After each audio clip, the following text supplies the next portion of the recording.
the art of negotiating salaries. It is an art.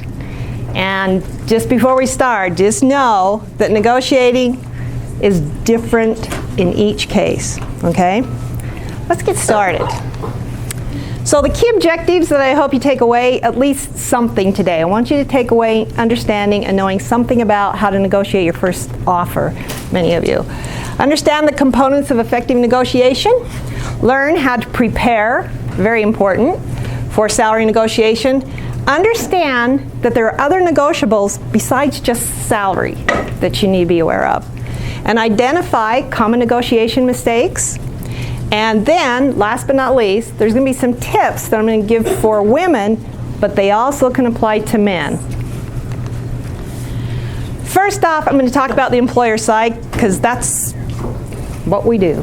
I know the employer side off by heart, and you need to know what the employer side is before you go into any negotiation, okay?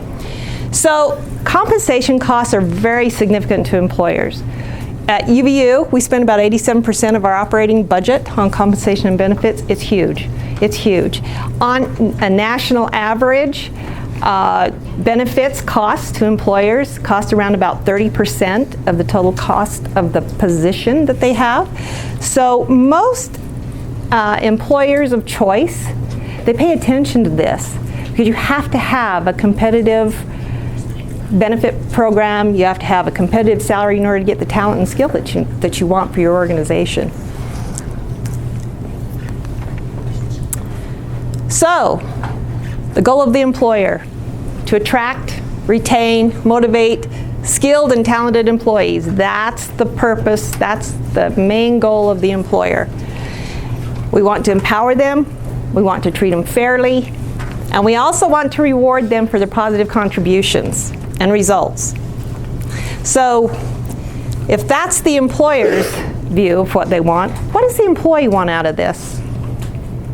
What do you think the employee wants out of the salary negotiation, out of pay? Anybody? I'll tell you what they want. They want to go home, they want to pay their bills.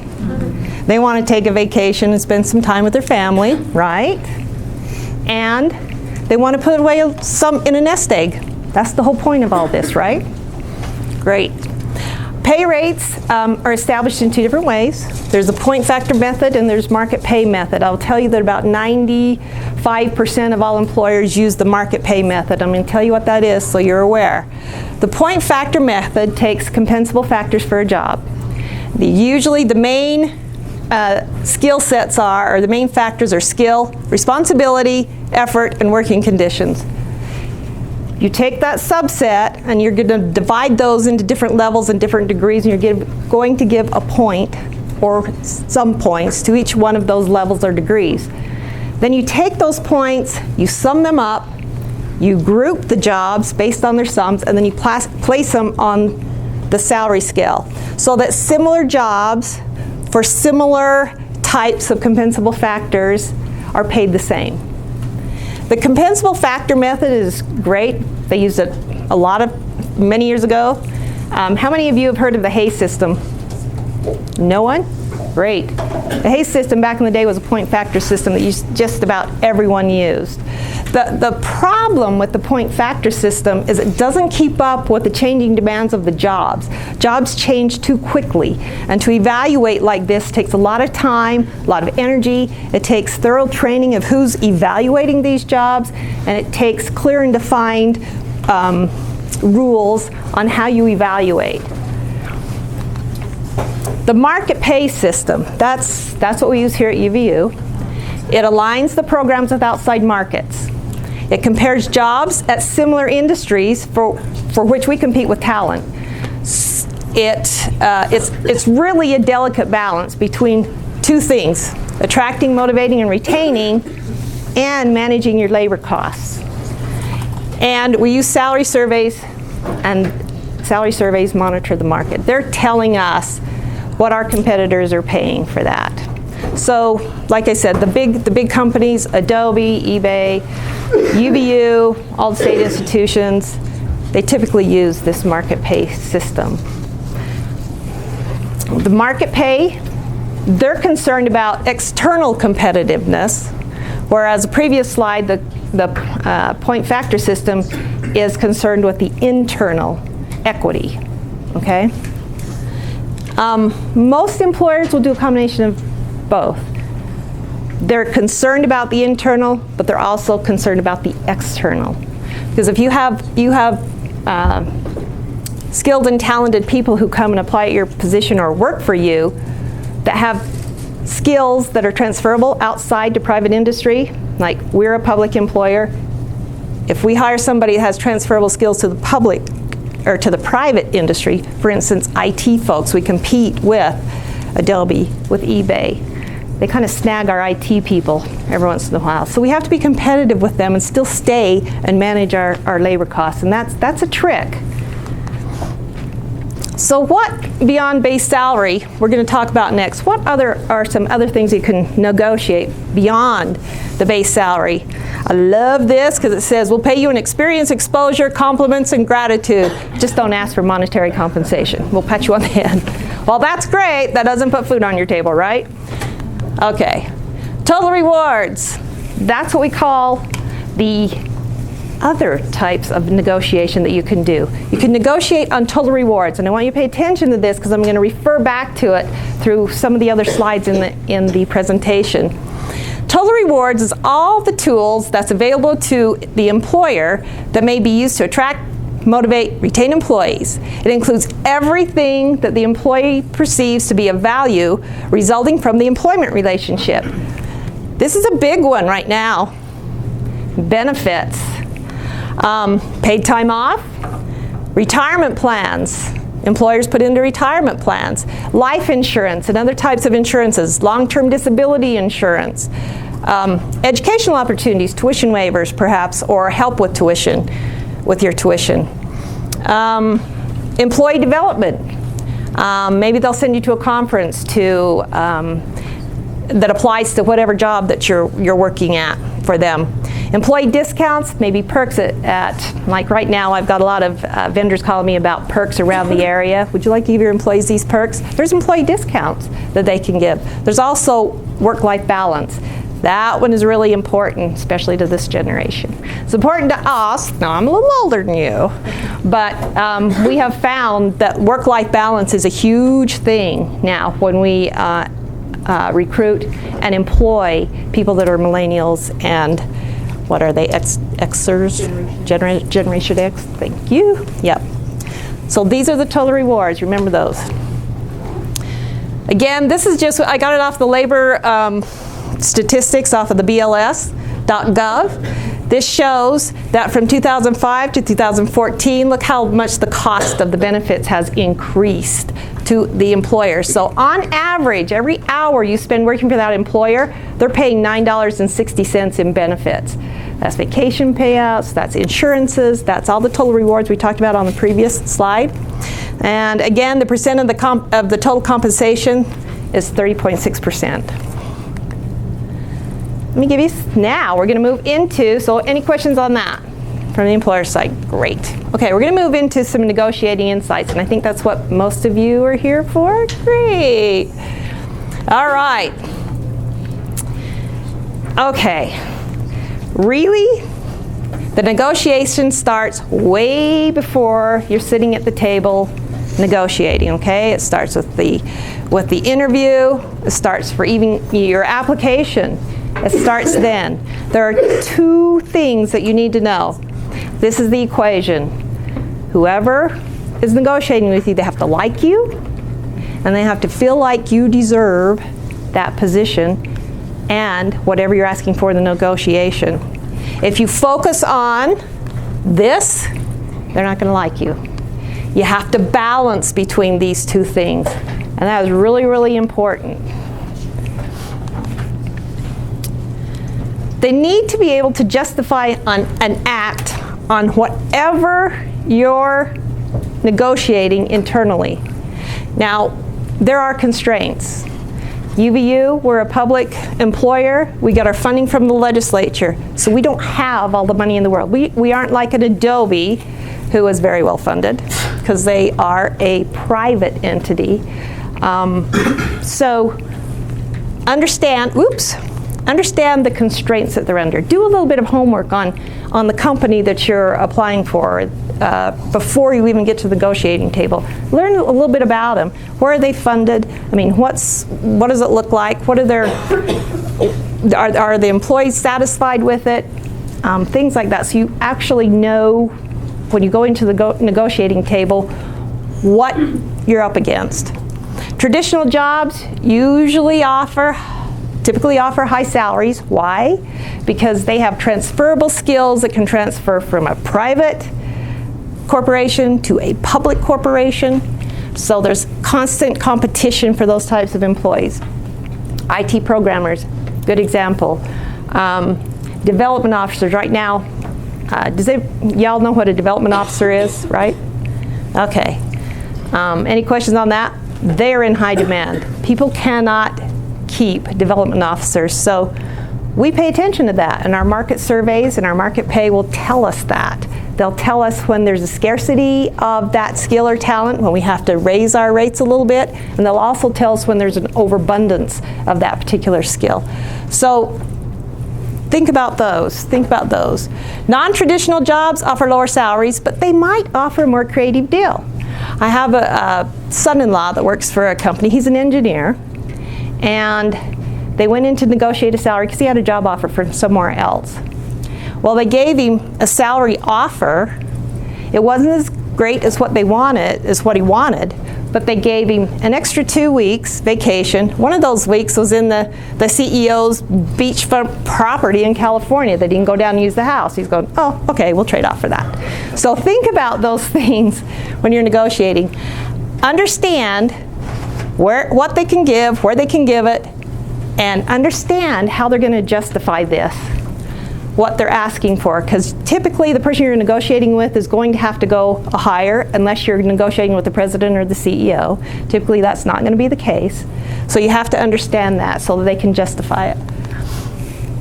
Care about the values of the whole deal, like we just talked about. The total rewards, the more ways that you give them to pay you, the more likely it is that you're going to be satisfied with the deal that you receive after the negotiation. Understand their constraints and understand their precedents. If there are 15 people that they're going to hire, understand that maybe they're not going to negotiate you because they have 15 other people that they are concerned about, and if they give you something, they're going to have to give it to the 15 other people. That's called equitable pay, basically. So understand that when you're going into the job offer. Give them flexibility, reward you in lots of different ways, and the things that you negotiate will be really small compared to the things in life. Think about everything holistically, okay? They need to believe that they can get you to work for them if they're going to sit down and negotiate. Nobody wants to be a practice pony. They're not going to negotiate just for negotiating, okay? So be serious when you go in to negotiate. You're going to be asking people to go out of their way to change what they originally offered you. They're going to expend a lot of political and social capital internally to get you what you want. So be aware of that. Don't negotiate just to negotiate. So what I mean by this is you go in, you sit down at the negotiating table, you negotiate with them. They come back and you say, well, I want this. You come back and they say, okay, I'm going to give you that. Then you go, okay, well, do you want another week's vacation? Would be great. So you go back and you say, how about another week's vacation? So they say, okay, they really deserve it. Okay, we'll go with another week's vacation. You'll say, great. And then you come back and then you'll say, okay, well now I want more in my retirement. Will you match more in my retirement? Don't do that. Don't do that. Think about the most important things that are important to you and be prepared and go in with that up front so you know. Because you're just going to annoy people if you do that. Don't haggle over every little thing just to feel good about, yes, I got something. Because in the long run, you're not going to get what you need or all that you need. Okay? You might experience a lot of negative consequences down the road if you do, if they hire you and you've kind of been annoying to them, but they need your skill set. They might not come back to the table and negotiate with you. Remember The negotiation is about influence and persuasion to get them to move in your direction. That's the whole point. That's the whole point of the negotiation. Oh, we just went into this. Oh, I jumped ahead a little bit. Again, negotiate multiple elements of the deal simultaneously. Signal the one or two. Don't be annoying. And remember that what's negotiable, or what's not negotiable today might be negotiable tomorrow. So if somebody comes and they say, okay, could you give me an extra week's vacation? No, we can't do that. But that's because I say no because this is how I see the world today. If you've been here 6 months or 9 months or even a year, I'll say, you know what, let's go back and negotiate that. And then they're more open to it. Once you're one of them, they're more open to negotiations too, and you can go back in and you can ask for some things. Be prepared for the tough questions. Think about the best way to respond to them. This is all about preparation. If they come and ask you in the negotiation, what's your salary? What's your salary at the other position? Or you had a summer internship. Is a company, are they going to hire you? Or what's another one? Questions like that, tough questions. If I hire you, will you stay for a year? Before you even go to a negotiation, you've got to think about the tough questions. You've got to think about how to answer them, because they're going to ask you these questions and focus on not what they're asking, but the intent. Why are they asking you this? Okay, they're not out trying to get you or anything, but focus on the intent. Why do you think they're asking you that question? Be honest. Be totally honest. Avoid, I'm getting ahead of myself again. Avoid ultimatums. Don't say things that even sound like ultimatums, because the first goal is to understand the kind of situation you're in and to ask for clarification if you don't understand. There's no harm in saying, if somebody says no to you on some point, just say, can you help me understand why? And just ask it in a nice tone, and typically they will. I want more vacation, or I want $10,000 more. And the negotiator is saying, I can't do that. And then you say, can you help me understand why? Or you can say, have you done this in the past? Be careful on that one though, because you don't want to annoy anybody. So, but I don't have a problem if people ask me that. Okay. Also remember that companies don't negotiate, people do. And every person is different depending on their role within the company. So, if you're negotiating with HR, okay, here we go. I'm HR. Negotiating with HR is going to be a whole lot different than negotiating with your boss, okay? Because HR, we're concerned with equal pay for equal work. We are concerned with setting precedents. If you do this, if you give a tuition waiver for this person, let's say if we give it for, Sherry, you'll laugh at this, if you give it for a married student that's 26, we give tuition waivers to unmarried students that are 26. If we start giving in a negotiation tuition waivers to people who are married and 26 children or dependents, so to speak, of employees, then we've set a precedence. And what does that do? Somebody hears about it and they come to HR, why'd you do that? So HR is always concerned about that. Your boss isn't going to be. HR will take care of it. Let's negotiate, I need your skill set. Okay, so understand there's different personalities in play here. The key to, you have to understand who's across that table. Take some time to figure that out. You're not going to have a whole lot of time. Maybe in the interview you can see, but when they start to offer it, when you interview, pay attention. Pay attention to what they're saying. Tell the truth. Tell the truth. Tell the truth. Tell the truth. Resist the temptation to even lie just a little bit. Don't get into the habit of saying whatever needs to be said just to get the job. You can tell the truth smartly, and you can have a good discussion if you do. Negotiators pick up on this. Trained HR people pick up on it. So be honest. If you're honest, especially, I know this is off the subject, but in an interview, if you're honest and they ask you a question, I love to ask a question. One of my questions, because I deal a whole lot with Excel, I need somebody who's not a novice or not a basic Excel person. I need somebody that has an intermediate to a high level skill set in Excel. They know how to use the stats program, they know how to do regressions, they know how to do the charts. That's what I need. So in every interview I ask them, tell me what level of Excel. Do you know Excel? Yes. What level of Excel do you know? Oh, I'm intermediate. Then I give them a test and find out, maybe not. They know how to sort, they know how to enter it in.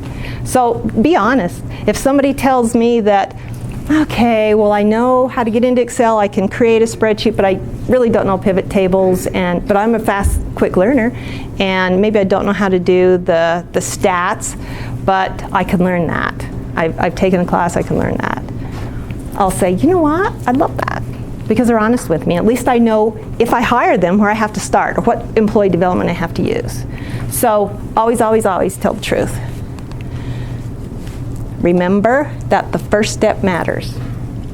So if you don't remember anything else from this presentation, remember, in order to be happy in life, think about what you're going to do.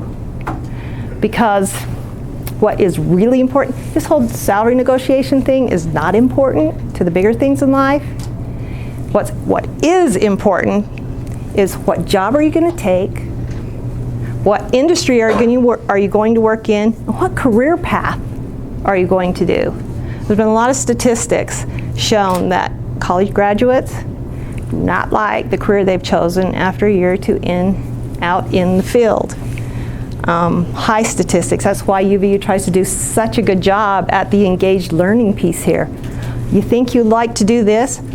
Let's give you an engaged learning experience. And then you can kind of tell if you want to do it or not. So think about that when they're offering your job. Think about the jobs that you go apply for. If there's something you want to do that you've never done before, do it. There is no greater opportunity than right now to find out who you are and what you would like best. Now's the time. Because when you take that first step and you take that first job, the second step follows the first step, and the third step.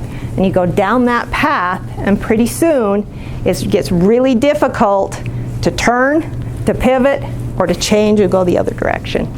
So take the time. Don't take everyone that comes to offer you a job, seriously consider it when you're applying. Seriously consider it when they're offering you the job. Any questions on that one? Okay, great. Okay, before you begin. Dude, I have one quick question. So, like, if you're getting multiple job offers, is it cliche to, like, in an interview or something like that, when you're negotiating, be like, the company offered me this kind of a deal, can you match it or beat it? Nope. That's okay. And we'll have I have an example, a real life example, and that's coming up that will show you that. It will show you that.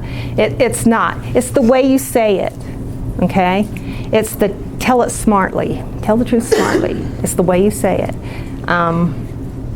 If they think you're just trying to get more because you want more, they won't do it. If they think you express it in a way where you really do value your experience and you prove that your value to the company, if they hire you, will pay off, then they'll listen. And that goes back to the first, let's see, did I do that first 5 minutes? No, not yet. We're getting to a slide that talks about that too. So, good question. Oh, do you know what? There you go. If you do all these things, you're gonna have a smiley face at the end of the negotiation. So that's smiley face to you, good question. Okay, do your homework, okay? Here are, if you work for a public institution or a public entity, you can go to the Utah Transparency website and you can see everybody's gross pay, what they gross, okay? It'll show you the benefits cost, it'll show you their salaries. You can go out there and you can look. If somebody is, let's say, an engineer in facilities planning or whatever, go out and look at this transparency website. Higher ed, it does cities, it'll do counties, any public entity that's funded by state dollars will be out here on this. Okay, salary.com, that's a good place to go. They've cleaned it up. I didn't recommend that in the past because anybody could go in and put their salaries in and they didn't watch it, but now they do. So it's good. Coupa is what we use. Why? Because it's a salary survey for our industry, for higher ed. So it gives me data on all the professors and all the ranks of the professors, associate, assistant, all of that. Also gives me academic advisors, everything that pertains to the higher ed industry I can get from this survey. The Culpeper survey, that's our IT survey. So I can use that Culpeper survey and say, okay, what's the surrounding, now that we become the Silicon Slopes, is that what they call us? Yeah. What are the other companies? What's Adobe and eBay paying for their IT folks because they're taking them from us? IM Flash. I can see. Can I match it? No. I can't match it because we just aren't funded the way they are. But we can provide tuition waivers for you and your dependents. We can provide a 14.2% retirement benefit that's employer paid, that's not a match, which is unheard of. So see what I'm saying? There's other rewards that you can negotiate and you can get. Do your research. Western Management Group, that's a survey that I use for admins, electricians, some of those folks that we have positions here that have transferable skills. When the housing industry boomed, we lost electricians. Why? Because they could make more. When it declined, they were knocking on our doors. So again, the market, this will make you aware of those types of things. It'll make you aware of what the hot jobs are. By looking at the trends of the salary surveys, will give you medians, they'll give you percentiles, and you can see the trends from year to year, and that's what we keep track of to see which jobs have risen, how much they've risen, or which jobs may have dropped. Bureau of Labor Statistics, that's a good one, except for it's got old data in. It's usually about a year old or so. Towers-Watson survey, if you can get your hands on that, that's a good one, because all of the, well, not all of them, but most of the larger private companies and corporations use this one. So that's a good one. It's a little bit expensive though. Research, talk to the employees in your field. Talk to somebody who works in that field. Talk to somebody who works in that company. Use your social network. You guys are great at using all those social network points. Use those to get the information. Ask the questions. Get on Facebook. They'll answer you. Talk to the alumni. Talk to the alumni. Read some of the trade journals for your industry. If your industry has trade journals in, read some of those, because they'll have, usually each year they print out their salary statistics. You know, this job we paid so much is worth this much, or the median is this much. So look at the journals. They'll have it all. They'll have it in all the data. Search the web. Web's great. I love it. Okay, this is what you're turning for. The first 5 minutes of the conversation is going to make or break the deal. Okay. So like I said before, this whole negotiation thing starts way before you sit at the negotiation table across from whoever you're negotiating with. It starts from the first time they meet you. It starts from your application, the way you write your application, the way you interview, and then it brings you back to the negotiation, or to the negotiating table. What you need to do in those first 5 minutes, extroverts are great at this. You need to know how to start the conversation. You need to pull that negotiator out. You need to, what are their likes? What are their dislikes? Where do they go on vacation? Do the small talk with them so that you can open them up, because the more open they are to you, the more they'll listen to what you're negotiating. Okay? Introverts, I'm an introvert. Very hard for me to do, so I have to pretend that I'm an extrovert when I go to do this. Be confident in the value that you're bringing to the table. Be very confident about that. Who knows about what prosodic emphasis is? Has anybody studied that?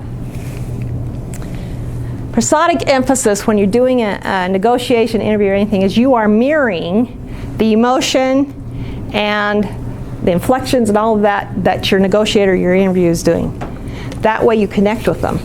If you're the person that you're negotiating with is, well, is like, I don't know, real bubbly, be bubbly. Be bubbly. Connect with them. If they are more reserved, don't be an extrovert and get in their face because they're going to push you back.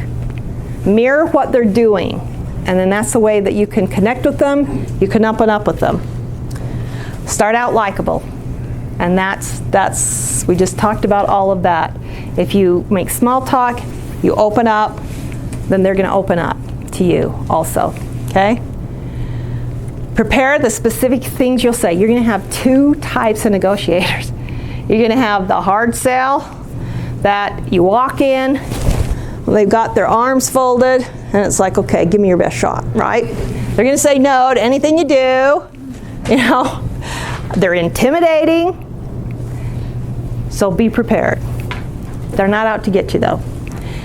Soft style negotiator. You're going to have a soft style negotiator that's really warm, that's really inviting, that's really nurturing, and they're going to sit down. They're going to talk to you. And how are you today? And how's your day? And before they started the negotiation, don't be fooled. Both of them are working for the company. They're not working for you.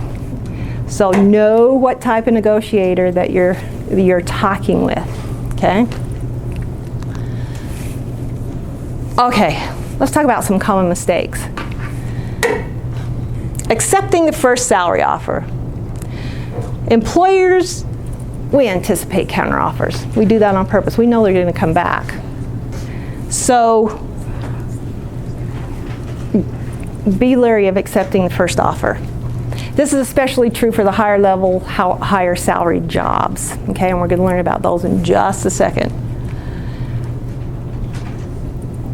The second mistake is you're not prepared with relevant information. You don't know how much your position is worth.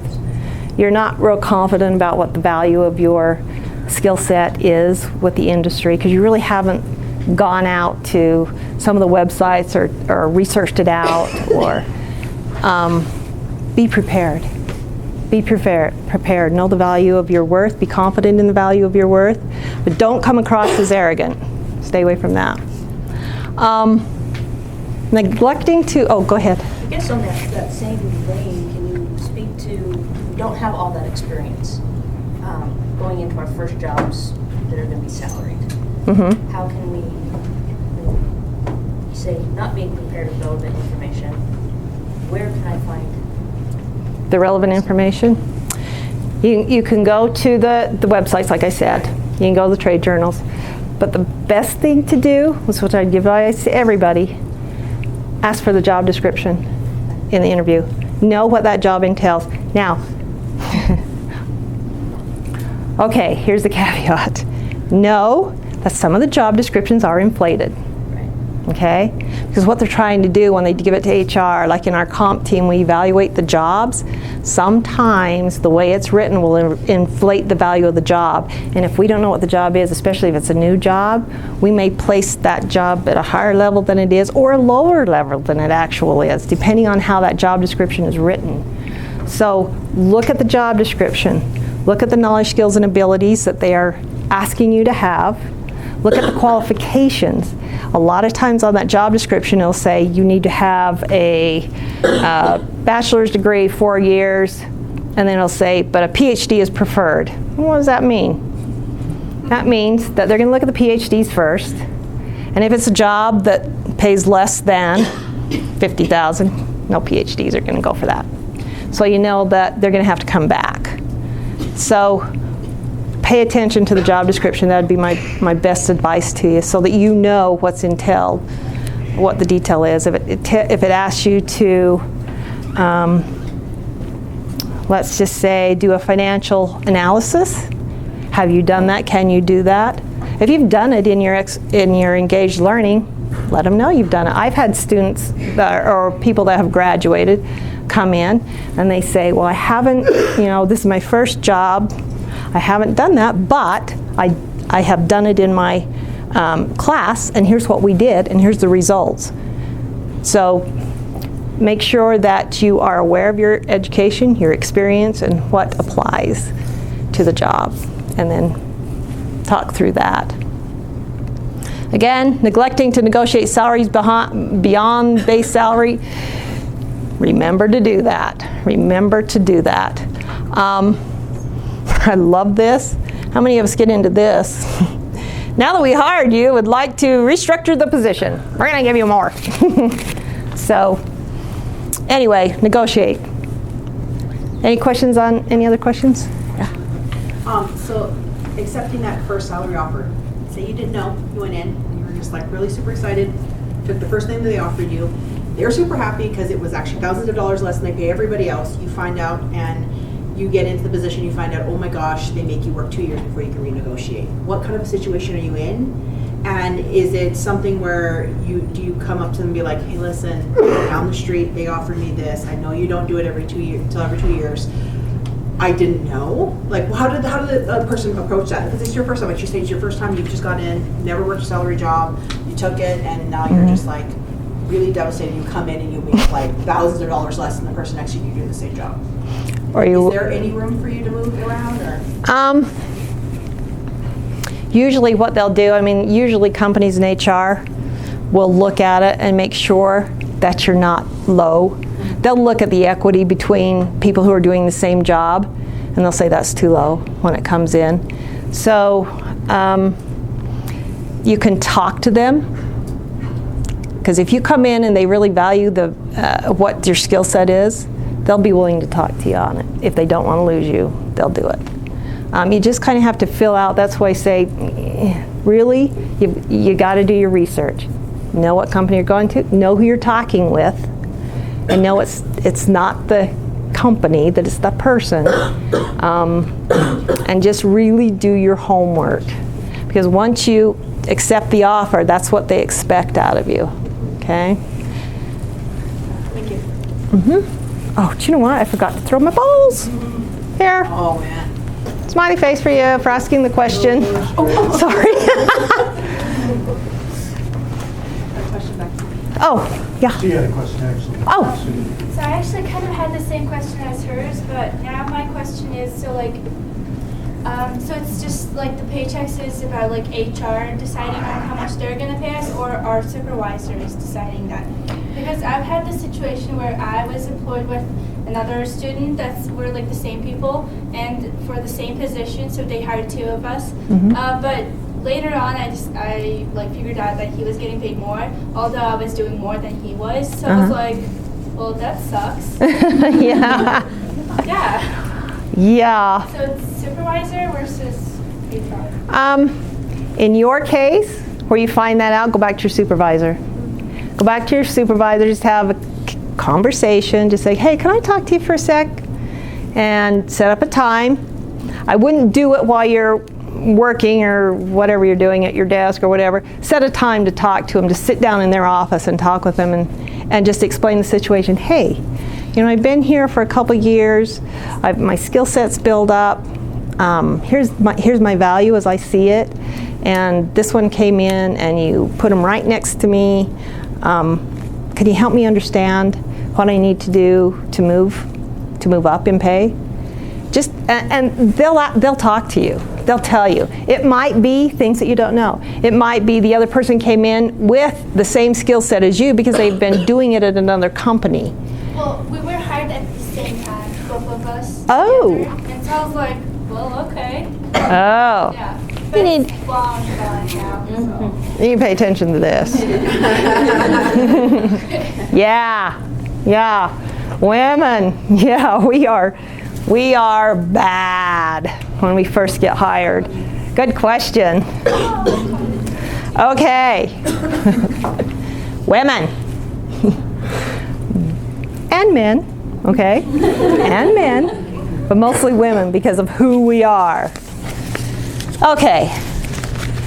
We don't recognize the opportunities to negotiate.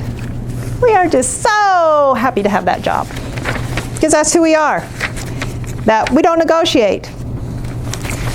And we need to recognize that we can negotiate, that it's not a take it or leave it type of a situation when somebody offers you a job.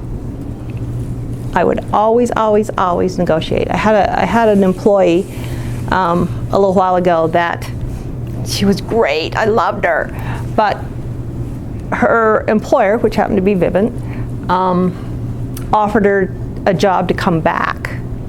And so I said, as much as I would love you to stay, constraints, I can't pay you what they're going to pay you. But I said, you better do this. And she said, what? And I said, if you don't negotiate, I am going to come after you and haunt you. So she came back. I said, okay, did you negotiate? And she said, yes. She got a really nice salary out of it. So understand it's not take it or leave it, that there is room for negotiation. Employers expect you to come back. You did say we were going to talk about like negotiating on like high-end companies like Intermountain Healthcare or something like that. Mm-hmm. Nursing, so it's a big one that I want to know about. Like, Okay. will we talk about that? No, we haven't yet. Okay. We haven't yet. Oh, I've got an actual thing that I want you to hear real quick. So I'm going to go through these real quick, and then we're going to go talk about this, okay? Failing to negotiate out of fear of hurting feelings. Women are really good at creating relationships. And when they create those relationships, they're going to protect them. Don't you touch this. And they are afraid that if they go to the negotiating table, that they're going to make their negotiator angry at them. And so that's just women, Mars and Venus. I saw, what's your name? Casey. Casey going, yeah, Mars and Venus. We do that. That's just what we do. Don't be afraid. Don't be afraid. Know your worth and negotiate. Shying away from asking for what they deserve. Geez, this employer is giving me so much. I've just done so well here, and they've taken care of me, and I can go on vacation when I want, and I just can't negotiate. Don't shy away from it. Be confident. You deserve it. You deserve it. You're doing a lot of work. You deserve it. You've done great work. You brought great value to your job. Realize that. Oops, what have I done? It's a touchscreen. What? The paper touch. Oh, it is. Cool. Oh, let's go back now. Sorry. There we go. Okay. Failing to research comparable compensation. We've gone over that and over that. I hope I've hammered that a number of times. You just have to do it before you negotiate, or it'll be a no deal. You won't be able to negotiate if you don't understand things. Focus less on what you're giving to the employer than what the employer is giving them. That is what we do too. That's just our nature. We just do that. This one is the one I want to focus on. Starting off in the hole by accepting a lower salary.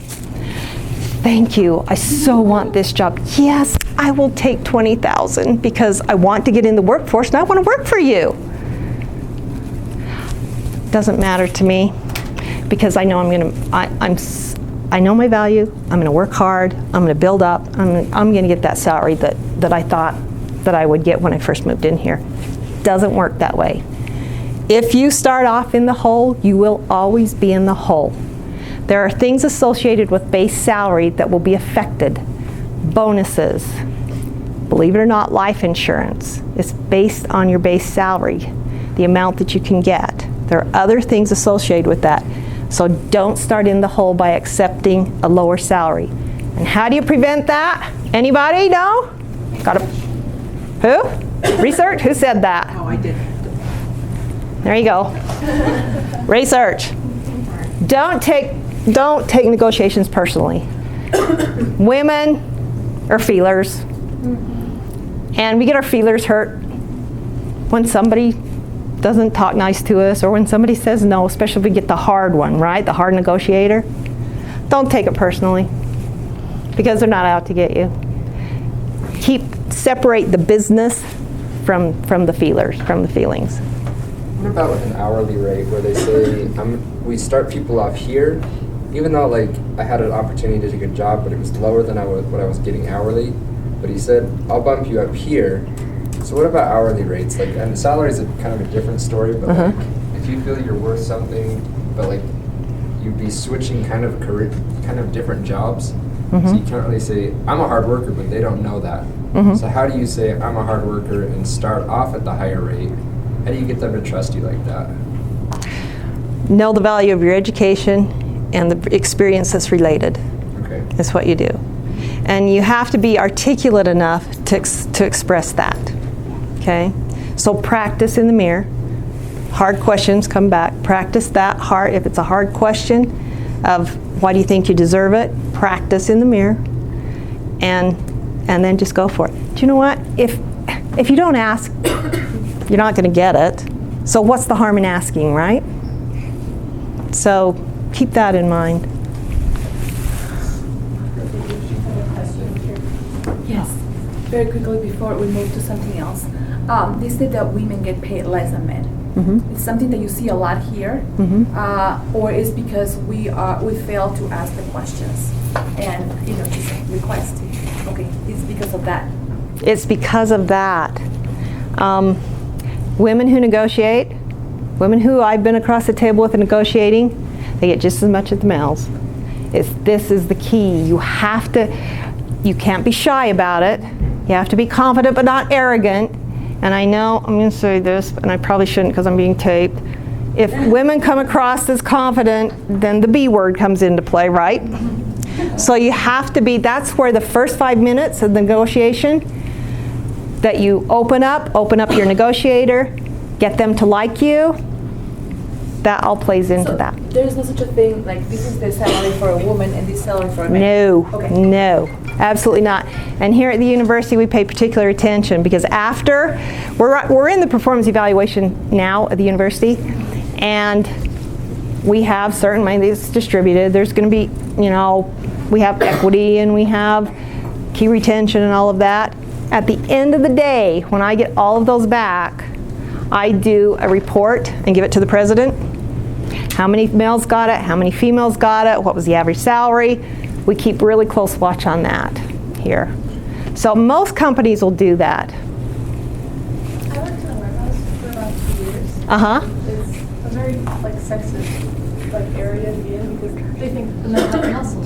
Oh. So I worked there for 2 years. I was lifting the same boxes as everybody else. And this new guy gets hired for, brand new on the job. I'm a team lead now, doing the job, have lots of experience, lifting the same boxes, and he's brand new. He's getting paid $2.50 more than me. Okay. What do I do? So a male comes in, new male. You've been there. Oh crap! 5 minutes. Okay. Go to your supervisor. Go to your supervisor. I had him, he only offered me 25 cents more. Ask him, can I ask you why? And then he will tell you why. Quick little note with me. I worked for Deseret Bancorp. I was a processor there.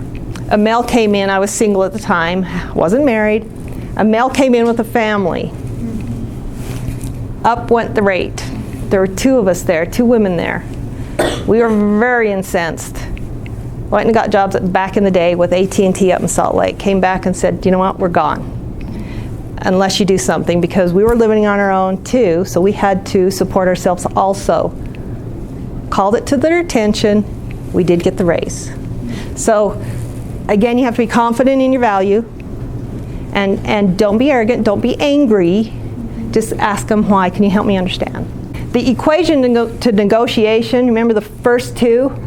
They have to like you. So your interpersonal skills play a huge part in that. And then they have to feel like you deserve it. Okay? Have I got 2 minutes? Do you want to hear, go ahead. Do you want to hear a real negotiation that actually happened here? This is a real dialogue that happened. I'll try to read it really fast. It'll probably only take me, I hope, 2 or 3 minutes. But I wanted to show you what it was like. This was a gentleman who applied for a position here. It was an executive position. Didn't get the executive position, so the university went back and said, would you take this other position that was just a level lower than the executive position? Okay? So that's the scenario here. The negotiator's name is Doug. The position that is being offered to the person, his name is John. Okay? This is on August 3rd. This gives you a timeline too about how these negotiations take place. August 3rd at 11:03 p.m. John wrote, "Thank you very much for considering me for the original role. I applied for the AVP facilities and for also offering the alternate role of Senior Director of Space Development. Once another candidate was selected for the AVP. I think it would be an amazing opportunity to work for UVSC, to be a member of the outstanding facilities team I met, and especially to be involved in the planning of the newly acquired property. I regret that the salary range offered is substantially less than I'm accustomed to." And then in parentheses, he puts a $100,000 final salary at JCC, where he worked 3 years ago, and $135,000 at WSU, where he worked previously. And I have just been offered $138,000 for an AVP position at New Jersey University, which gets to the point that we talked about earlier. While I would prefer relocation to Orem, Utah and UVSC, I don't feel the salary offered is commensurate with my extensive experience and qualifications or competitive with the national market. I'm also concerned that the title of the role offered may not be perceived by my institution, by peer institutions as a lateral move. Something like Senior Director of Planning and Development might be more recognized. I didn't sense UVSC has enough flexibility to increase salary this extensively, as you conveyed that there are potentially only a little flexibility, and I would never take it for granted that changing position title is remotely possible. In doing some comparisons of cost of living in Kansas, Central New Jersey, and Orem, Utah, it would require an annual salary of $120,000 for this to be a financially viable option. I was assuming my education experience would have made this possible with the salary range for the AVP position I initially applied for, and recognize it's probably equal to or more than the salary of the AVP position the alternate role offered will report. I remain very interested in UVSC and appreciate the confidence you and the President conveyed in extending the alternate offer for the significant and prominent role, and I understand this is not just feasible. It's been an esteemed honor and privilege to meet everyone at UVSC, and I'm grateful for being recognized for the alternate opportunity. Thank you again, John. Monday, August 4th at 11:31. John, thank you for your email. We can make the title change to Senior Director. However, I do not have enough flexibility on salary. I'll consult with HR and get back to you. I do think we have some incredible planning opportunities with the new 225 acres we recently acquired. I think you'd make a great addition to our team. August 4th at 9:46 p.m. Thanks, Doug. I agree, it's an incredible planning opportunity, likely the most significant in my entire career, and I remain very interested and appreciate your efforts. Wednesday, August 6th, 3:53 p.m. John, we can do the title of Senior Director, Planning, Space Management, and Engineering. Salary of $95,000 plus $5,000 signing bonus. I know our cost of living is quite a bit less than New Jersey. I can't speak to where you live currently. You'd be a great addition to UVSC. Doug, I recognize UVSC is making, this is August 7th at 1:13 a.m. in the morning, okay? Okay. I recognize UVC is making a great effort to compromise on title and salary, and my assumption is that the salary is based upon what the state university system is determining the position should pay. I prefer to come to UVSC and greatly appreciate the university's consideration. It appears the cost of living between Overland Park, Kansas, and Orem, Utah is relatively level. As a Director of Facilities and Planning at JCCC, my final salary was $100K 3 years ago. That would equate to $105 today, with consideration for a conservative 1.5 annual adjustment. What's he done here? He's done his homework, right? As a double check comparing an adjusted New Jersey to Orem on the cost of living websites, the proposed salary in New Jersey equates to about $110 in Utah, assuming UVSC covers a greater percentage of employee family health and dental. The 138 salary in Central New Jersey is reduced by as much as $12,000 a year for out-of-pocket costs of family, medical, and dental, and I assume UVSC is significantly less out-of-pocket for state employees compared to the private university. In other words, the $126,000 net in New Jersey, after reducing out-of-pocket medical and dental on the cost of living websites, equates to $110K in Utah to maintain the same standard of living, which correlates with your thoughts about better cost of living in Utah. It seems all calculations average 105 to maintain the standard of living equivalent to 3 years ago in the community college. The $135K salary at WSU, that equates to $140K cost of living in Utah, was apparently an aberration to attract one to Wichita, Kansas. Definitely not the grandeur of Orem. I know very little about UVSC benefits and support for training annual conference, any assistance with professional memberships, but assume they are fair and equitable and likely more favorable than the private New Jersey University. I am guessing that $105,000 now is out of the range given the most recent offer. However, I thought I would share my findings and rationale. If there is no more room to maneuver, I understand. Thanks, John. Thursday, August 7th at 10:49 a.m. John, I appreciate your careful analysis of the position and salary. One of the issues we continue to work on at UVSC is compensation. The $95,000 plus the $5,000 signing bonus plus benefits, a competitive health plan, a good retirement program, as high as the institution can compensate for this position.